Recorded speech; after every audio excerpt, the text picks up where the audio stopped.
providing resources and comfort to caregivers. This is Caregiver Crossing. Hello, everybody. Yes, this is Caregiver Crossing. Welcome, welcome, welcome. Thank you all so much for being here wherever you are, whether you're in the great state of Indiana or if you're in Illinois. We are so grateful that you would want to share some time with us today. My name is Terry Stacy.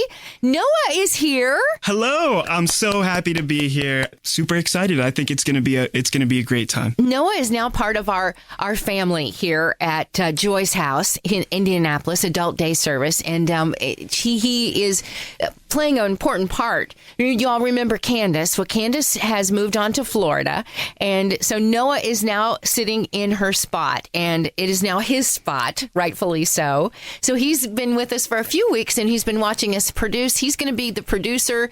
He schedules our guests. This is the guy you need to know if you've got ideas or thoughts about what might make a great show. But Noah, tell us a little bit about you. I am from Indianapolis. I left for a few years to go study at the University of Cincinnati, where I got a degree in marketing and operations management. Since then, I've moved back to Indianapolis to live with my family and be with my friends. And I just got a job with Joy's house about a month ago, and I'm super excited to be a part of the Caregiver Crossing team. I really think we've got a lot of exciting things coming up. I do too. You've done a great job for us so far. Thank you so much. We should mention Tina is out today. She'll be back with us next week. But Caregiver Crossing is a show brought to you by Joy's House, presented in partnership with Cardon and Associates. We're here with you each and every week discussing all things caregiving. And today is Global Pay It Forward Day. You know about this day. I do not. Yeah, it's celebrated annually on April 28th every year. And it's a day to encourage people to perform a small act of kindness in response to someone else's kindness. Yeah. So really to keep the train of kindness going. I know it. And I love that. And you call it a train. How many times have you been in a drive-through where somebody in front of you pays for your meal? You know what? That's actually really funny that you asked me that, because just this morning, somebody else must have known that it was Global Pay It Forward Day. Maybe so. They paid for my coffee this morning. And so I had to keep the train going and pay for the person behind me as well. Yeah. That's what you do. And they can be such easy, random acts of kindness are the best. And I mean, look, if you're in, this may seem silly, but I have been fortunate enough to be in a particular aisle of the grocery store and someone's left a coupon. Right. And, I think that's what is that? Well, that's just a random act of kindness because that person saved me, $1 off of coffee. Yeah, even if you can save a few cents, it's kindness from somebody. It's really great. And there has been research shown, Noah, time and time again, that kindness is so contagious. You receive a little bit of kindness, and you usually do more times than not will pay that forward.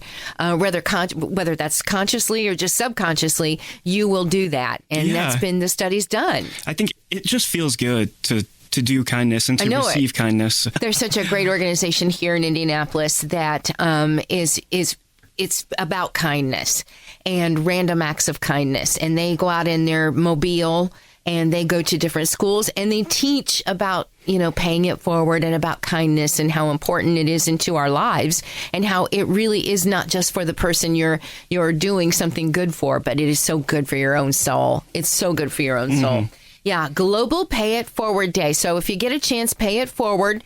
Doesn't matter what it is, but think about for a minute if it's been done to you, and now if you can pay it forward, it will make all the difference in the world for somebody. It's the simplest little things. Just try it. Just try it. All right. So we've got a show that you have put together for us, Noah. Tell us about some of the guests you have planned today. Yeah, absolutely. So today is going to be a really exciting day. We're going to get to be able to talk to some of our other employees from Joy's House. And then we also have a guest who went to one of our Death Over Drafts events. Death Over Drafts is a really cool event where we're trying to break the stigma about death, really to get people talking about it, because it is a very uncomfortable subject to be talking about. It is. I don't know how you guys are doing it. You're doing it. You're figuring out a way to make it something that we can talk about.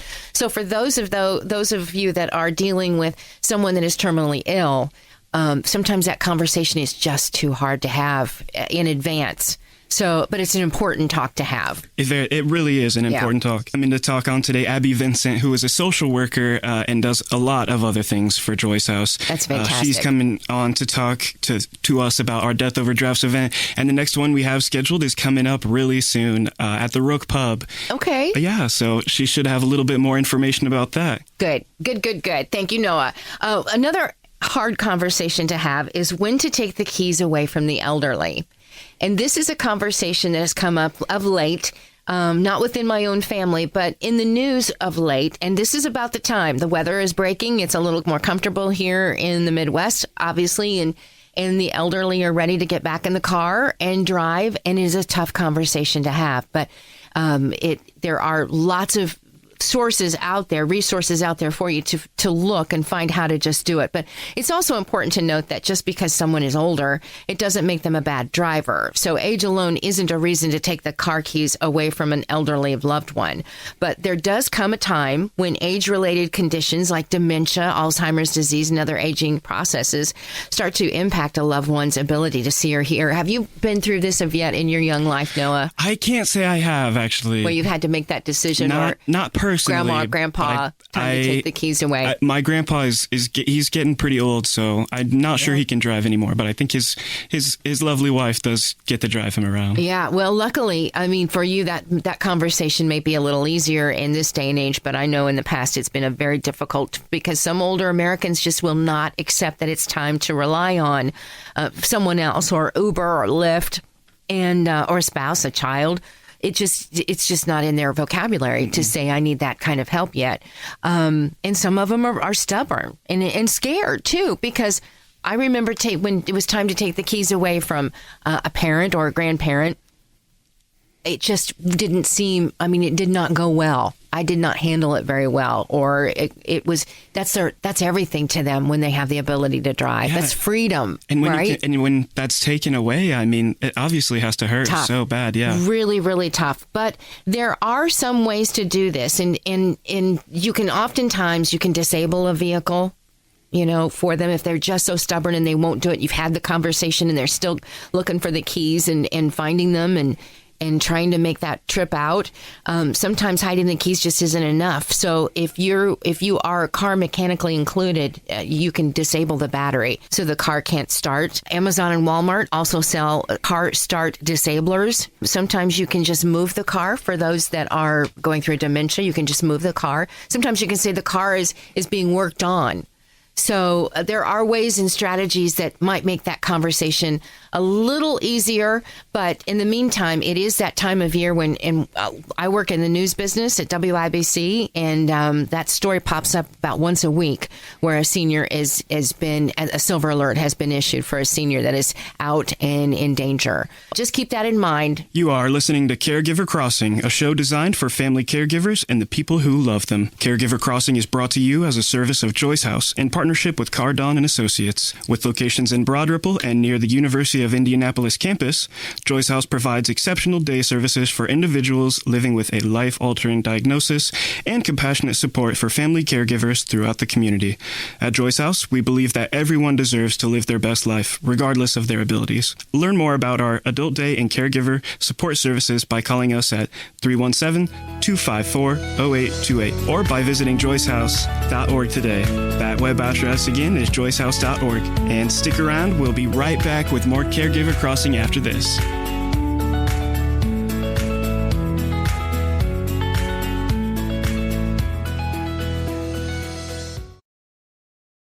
Welcome back to Caregiver Crossing. We're your hosts. I'm Noah Taylor. Hello, and I'm Terry Stacy. Today, we have someone very special to Joyce House joining us today, and all our caregivers. Abby Vincent, thank you so much for being here today. Hi, Abby. Hi, Terry and Noah. Thanks for having me. You betcha. Tell our listeners a little more about what you do at Joyce House. Sure.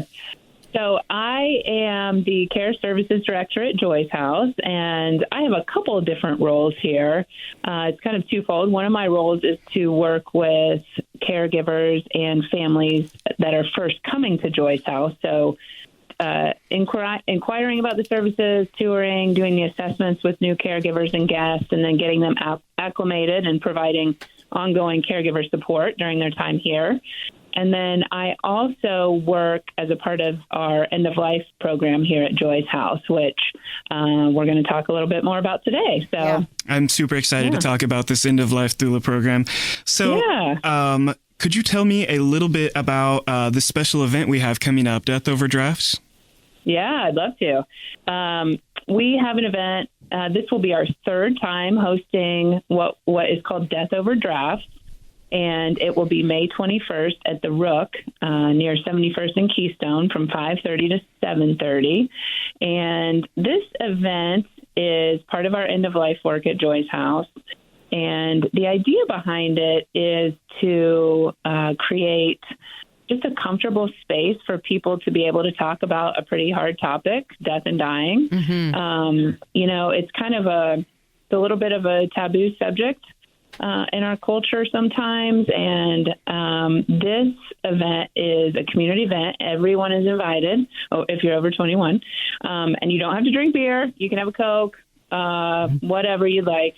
It's a social event to just help people feel like they're in a comfortable space and allow for just some natural conversations to happen.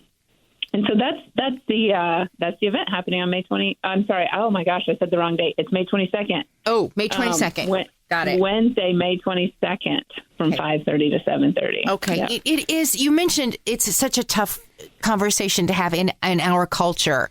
Are there other cultures that this is a common conversation and not a taboo? Well, that's a good question, Terry. Well, I'm just curious if it's easier someplace else in our world.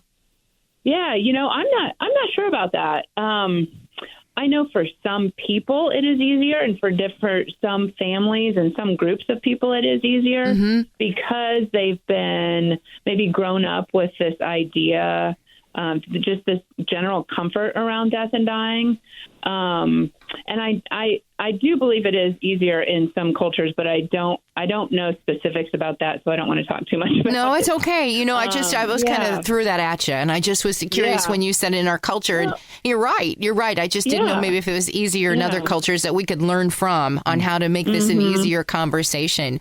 How do you handle difficult emotions that arise during these discussions at Death Over Drafts? How do you handle those emotions?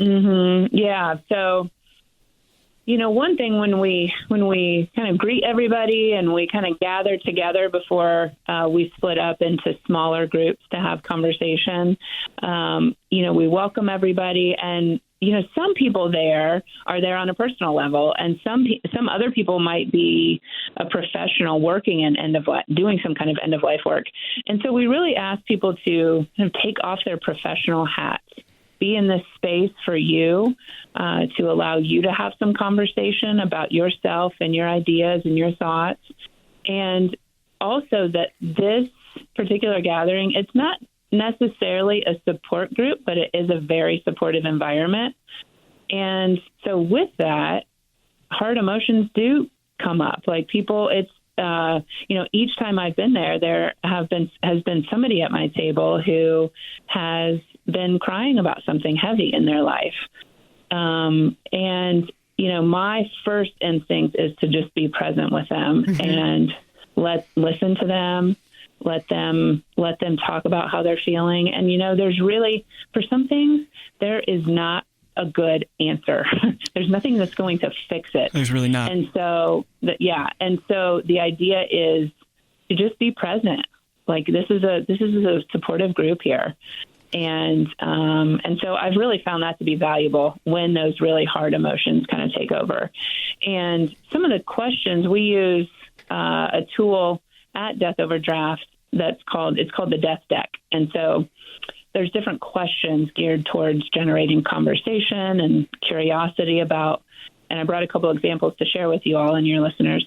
But there also are some lighter moments during the evening. So each event I've been to and been a part of a group, there's been some heavy stuff, and then there's been lots of laughter too. So it's not. You gotta have it. Yeah. You gotta have it. You gotta have it. Can I share a question real quick with you? Please. Love that. Yeah. So, and this is kind of one on the lighter side. But it says, after I kick the bucket, announce my death on social media, A, pretty quickly. I'd like everyone to know ASAP. B, never. Please don't tweet my demise. Okay. Or C, whenever. I really don't care. I'm dead. I'm dead. So, that's a great way to word it and to make you smile a little bit about it. I know. But to come, after you've had a few adult beverages, exactly. things start to come a little easier out of your mouth. That's right. And I'll tell great. you that this is great. quoting one of our board members here at Joy's House. But I love to say it because there is so much life-giving conversation when we talk about death, because when we talk about death, we're really talking about how we want to live our life. And so I think it helps to bring some things in perspective. And I know that there have been people that have left these events that have thought, they just almost felt relief about having a safe space to talk. Yeah. And just filled with joy over some of these conversations, because it's just been really, really meaningful. And it's probably been in your brain the whole time, and it's kind of a nice release a little bit, maybe, too. Yeah. Maybe a little bit of a release. Yes. Abby Vincent is with us with Joy's House. I'm sorry. Go ahead, Noah. Yeah. Have you noticed any common misconceptions about death or caregiving that attendees often bring to the event? I know it's such a hard topic to talk about. Are people have any common misconceptions? Mm-hmm. I think one of the biggest things, Noah, is that there's kind of this general fear in talking about death that, oh gosh, if I talk about it, if I face these things, then it's going to happen sooner. And that's really not the case. I mean, we don't have a magic wand or a way to see into the future, but talking about it really actually helps to bring down the fear and anxiety around death. And we found that with a number of people that have been a part of it. So I guess the general misconception is that I have a lot of fear about it. And it's going to be really hard to talk about it. And I think in the right space, in the right environment, with the right people, you can find a lot of community, a lot of relationship building, and a lot of closeness when you talk about end of life. So. Yeah. And I'm sure we just have about a minute, but I'm sure you encourage attendees then to continue that conversation beyond the event and incorporate what they've learned into their daily lives. Do you ever hear back and somebody says, you know what, that was so good for me? Oh, yes, absolutely. I've got messages after each of the events that have thank you for having this, and I'm so glad I came. It really helped me. We do absolutely encourage people to take these tools. People can get a copy of the Death Deck on their own and take these back to your families, your friends, have these conversations. They're really important conversations. And I want to give a quick shout out to the person who started the program. Her name is Stephanie Elkins, and she started it in California. And that's where Laura and Tina and I were talking about some ideas around community building. And we came across this on a podcast and decided to start it here. So. Awesome. That's awesome. Yeah, I just want to share that. Mm-hmm. Absolutely. Yeah. She's Abby Vincent, and we're going to take a quick break, but we're also going to meet Jamie Johnson. She's a hardworking caregiver who was initially reluctant to come to Death Over Drafts after a long day of work, but ultimately loved the experience. But until then, we're going to get you some more information here coming up. You're listening to Caregiver Crossing. It's a show designed for family caregivers and the people who love them. Caregiver Crossing is brought to you weekly by Joy's House in partnership with Cardon and Associates. We're here every Sunday to bring you support, education, hopefully a good laugh. Visit caregivercrossingradio.org to connect with us, hear past episodes, and learn more about caregiver support resources in the community and more. The website again is caregivercrossingradio.org. Don't go anywhere. We'll be right back with more Caregiver Crossing after the break.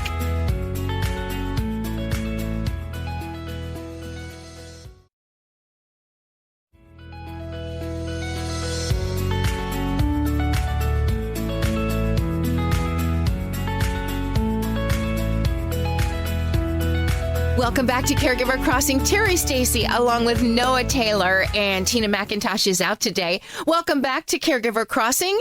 We've got on the phone with me. By the way, I just wanted to let you know, Abby Vincent was with us before as we were talking about Death Over Drafts. We let her go. Thank you, Abby Vincent, for your time. And now we're going to welcome to our show our next guest, Jamie Johnson. Good afternoon, Jamie. How are you doing? I'm doing fine. How's everybody? We're doing just fine. We're going to talk about death overdrafts, but I think Noah's got the first question. Absolutely. Would you mind telling our listeners a little bit more about yourself? Sure. I'm a mother of a junior who's attending Purdue University. I am a wife of a servant leader, and I'm a super busy nonprofit executive leader that works downtown Indianapolis. Let's see, when I'm not working, I love to cheer on the Colts. I love to read and cook, and I look forward to traveling. We introduced you before the break, before we came to you, as an incredible caregiver. You initially were a little concerned or a little reluctant to come to Death Over Drafts after a long day of work, but ultimately you love this experience. Explain your initial hesitation. Yeah, I mean, for those of us who work in the not-for-profit field, the work can be amazing and rewarding, but it's also very challenging and draining. So after a really long, hard day of handling a lot of operational issues, really the last thing I wanted to talk about was death and dying. Right. I'm not really sure, other than Joyce else, who else really wants to talk about it. Right. But my husband, he's much more of an extrovert and encouraged me to attend. And I have to admit, the whole way I was complaining and groaning, and I really was looking forward, except for maybe having a draft beer. Can't go wrong with that. No, I told Abby, I said, that's got to make it a little bit easier into the night after you've had a few, it's maybe a little easier but you're right. It is very intimidating to think, even the words death over drafts, it doesn't sound like something that you say, hey, yeah, let's go to that event. But you did. And you really enjoyed it, right? I did. I absolutely did. Yes. Why? What did you enjoy about it? I think that, what kind of forced me, I'll use that word to go, was, Joyce House is doing just such amazing work in our community. And because I also work in the not-for-profit community, I understand how hard it is to host events and get people to participate. And so I really feel like we have to model the behavior that we're expecting in other people. So the event to me, without knowing a lot about it before I went in, was a little intimidating. I'll be really honest. I was tired, and I recently have begun having these kinds of difficult conversations with my parents who are in their late 80s. And as a family, everybody comes in with a different point of view. Everybody comes in with a different emotion. And I think it really was kind of something like that hit home for me at the right time in my life as well. The event was really intimate. It wasn't a typical event that I was expecting where you would be sitting and watching a PowerPoint or listening to a lot of presentations. We sat in a very small group in a very comfortable setting. Of course, with the draft, that always helps as well. Yeah. We spent the first couple of minutes just chatting in our little group. We talked about, kids and family and sports and, kind of icebreakers kind of conversations. And then we were given this set of cards that had a whole bunch of questions on them. And the questions were they started out simple, talking about how you were raised, about your family, about traditions. And then slowly the questions got a little bit more challenging, specific to how do you handle death, and do you talk about death, and have you experienced, death in your family or death of a pet, and then how are you talking about planning for death? So it really was an easy environment to kind of just walk through this real intimate conversation. My group had about 5 people in it. So it immediately kind of broke down my barriers or my anxiety and made it really easy to share. Yeah. And then also it maybe changed your perspective on death and how you approach discussing it to others. Although I can't think of another time I would be, like that would be a topic, but maybe I would be a little more comfortable if the topic came up in dealing it on a personal level. Maybe? Yeah. I think, again, for me, because I've been thinking about sitting in a room with my siblings and my parents and feeling comfortable about their conversation, I think this death overdraft helped me kind of show up a little bit better in that environment. And then the other thing that I was really surprised was the whole way home in the car, my husband and I were talking about, I'm a planner, so we kept talking about things that we might be interested in discussing related to kind of our transition as we go forward and end of life. And so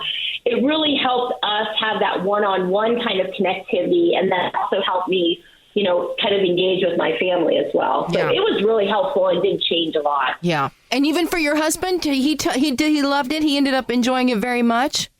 Yeah, he really did. And again, it gave us a platform to even just start opening the conversation where, when you're sitting down to a glass of beer or wine at night, you're not necessarily going to focus on talking about death or end of life. But by coming home in the car, it gave us time to kind of process it. So it was really impactful.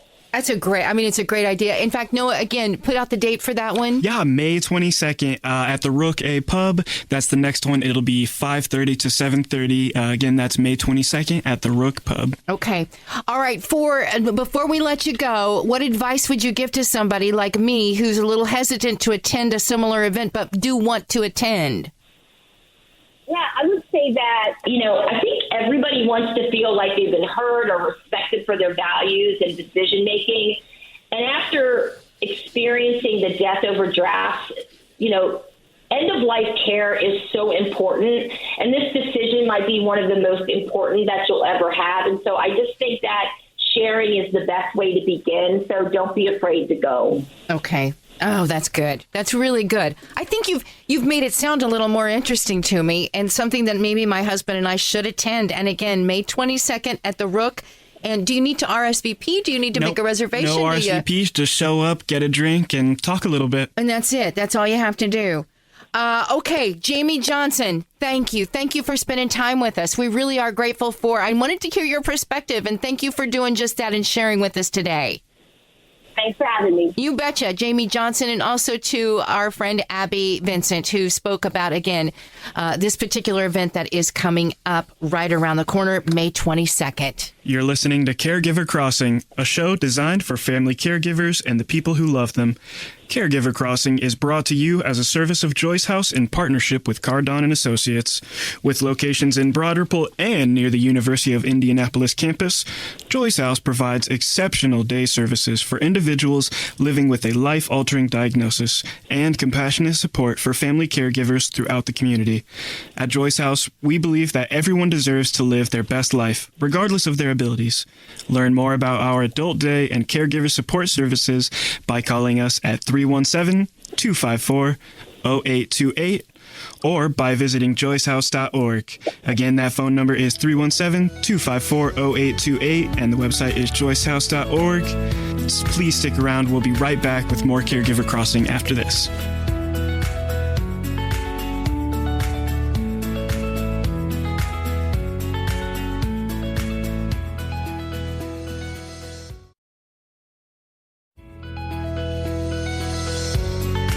Welcome back to Caregiver Crossing. You have been a spectacular co-host. Oh my gosh, thank you so much. Thank Jerry. you. I really Great appreciate job. that. You did a great job. It's been so much fun being part of the team already. I'm glad you're here. I'm glad to be here too. This is incredible. Good.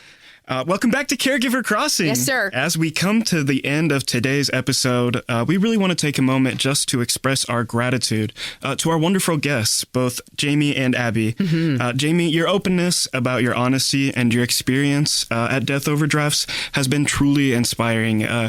The way that you did not want to show up and then ultimately took that uncomfortable step to be there, it really is. It's really hard. It's courageous. It's courageous to speak as you have and to do what you do. Your journey reminds us all that we should be stepping out of our comfort zones and really embracing new experiences. Yeah. And let's not forget Abby, our amazing end-of-life doula at Joyce House, who also does so much more with family care at Joyce House. She plays a crucial role and in making Death Overdrafts such a success. Which is actually coming up very soon on May 22nd. Abby, thank you for your dedication to supporting all of our caregivers and creating a safe and welcoming environment for anyone who attends this event. Yes, For sure. Before we go, we want to remind our listeners that Death Over Drafts isn't just a one-time event. It's a bi-monthly gathering where caregivers and their loved ones can come together to share stories and connect with others and find support. And if Jamie's story has inspired you to attend a Death Over Drafts event, you can find more information on the Joyce House Facebook page, and we'd love to see you at the next one. We still have a little bit of time before we need to say goodbye, but a couple of things that I think showed up this week in my mailbox I thought were interesting. My mailbox. How long? It's been a long time since we've said that. In my email. And this is an interesting conversation. How old are you, Noah, if I may ask? Yes, I'm 25, or actually I'm 24 and I turn 25 next month. Okay, 24 years old. How old is considered old to you? To me? Yeah, and just very honestly, no, there's no judgment here. Whatever you think, you're going to offend somebody, so just do it. Completely honestly, I think old is 70 and over. Oh, 70 and older. Do you think that those of you that are 25, your friends, would all say 70, or do you think they would say much younger? I think they might go a little bit lower than 70. Yeah. But you're in a different business. I was going to say, working this position, I've really gotten to know that, I mean, you really aren't ever old. You're always a kid. Oh my gosh. Tina was so smart hiring you. Tina McIntosh, by the way, you don't hear her voice if you're just tuning in. She's not in today, but she'll be back next time. Very, very interesting, because there was the answer to that particular question, how old is considered old, appears to be changing as people live longer and retire later. This is probably not a surprise to anyone, but my big question was to ask a 25-year-old, and you answered it just as it appears in these changing minds of people as we live longer. You're right on target, Noah. Retiring later and maintaining higher levels of physical and mental health into their older years. This was a study that was published Monday, and it suggested that people in their mid-60s believe old age starts at 75, but the older people get, the later that they think it begins. This is not a surprise, not at all. I mean, you know, in your life, that as you get older, when asked that question, the number always gets larger. But I think for when I was 25, I'm telling you, I thought for sure old was 40. I remember when Elvis Presley died, and I think he died at, I don't even remember, but it was a young age. It was pretty young, yeah. Was it 33? No. Can you Google that? I will. No, I'll I'm Google just that curious right what now. age. Because I remember thinking when Elvis died, oh, well, he's had a good long life when he died. And I was considerably younger when Elvis Presley died. But was he just 33? He was 42. 42? So still pretty young. So young. Still very young. But at my young age, looking through the eyes of a 20-something-year-old, I was thinking, oh, my gosh, he's had a good life. He must have been a grandpa. Long life, but a grandfather. Yeah. You know, he's had a good long life. But that was young. That was certainly very young to pass away at 42. All right. So I thought that was an interesting, again, and just an interesting, they're still continuing to do research on this stuff. Sometimes I look at things and I think, what do we have to spend money on research on that? I mean, this is just there must be something else we can do with money than spend it on. Ladies and gentlemen, let's take a survey on how old is old. How about you, Terry? How old do you think is old? Is it 75 for you? I do. Yeah? I do think it is 75. But like I said, when I was younger, it sure looked more like 40. But now 75, people just have such a better quality of life as they're getting older. Their minds are still young, and so many are thriving and doing far more than I do in a day. They're doing amazing things in an hour. So I love it. I love it. Medicine and everything. It's awesome what it's been able to do for people. And people are just, I think, in some instances, wiser to the foods they put in their body and that's very true. How they treat themselves and exercise, and they do better. Although we're like on the list, I'm telling you, of obesity in the country. It's bad in Indiana. Terrible. Yes. It's terrible. You can't change people's minds. I know. They're going to do what they're going to do. Yeah, even with all the information we have now. Yeah. People are going to do whatever they want to do. They sure are. Take a pill. And you should if you're right there and it's causing you major. I don't want to get into that. Another interesting piece of information that came my way this week, and I think this is interesting, and it is about the color. What we're looking at. I have to think how to word this. Why the world looks less colorful as you get older. I didn't know this happened, but if you think about it. And as you get older, obviously, there's the physical part of it. Is your eyes are changing, and maybe a little dimmer and colors aren't as vibrant as they are. I was looking at a little brand new baby's picture the other day, and those big, clear, crystal clear blue eyes of that child. I thought, boy, I wish we could keep that crystal clear. Keep those eyes forever. Yeah, eyes forever. But as we get older, yes, they get a little dimmer. But also where the world is changing in color. It's becoming darker. Technology. Think about all the phones and everything. The truth is, it truly is. Why it's getting less colorful is because buildings are gray and everything's becoming more gray and less land, and it's just an interesting topic I thought I would bring to light. But you know what, guys? We gotta go. I'm not going to lie to you. We've got to go. We've got things going on. You have been a great audience today. Tina will be back next time. I know that we want to mention a few people that have been good to us. Noah? Yeah, as we close the show, we'd just like to remind our listeners that they can contact us for more information and resources to help you through the journey of caregiving at 317-254-0828. Also, we want a Caregiver Crossing to let you know is supported by Cardon and Associates, with 20 communities owned, operated, or managed in the Midwest and more than 40 years of senior living experience. Cardon and Associates provides residents with the best senior living options and personalized service. Thank you all again so much for joining us today. Noah, great time. We'll talk to you soon. Until next time, take good care of each other.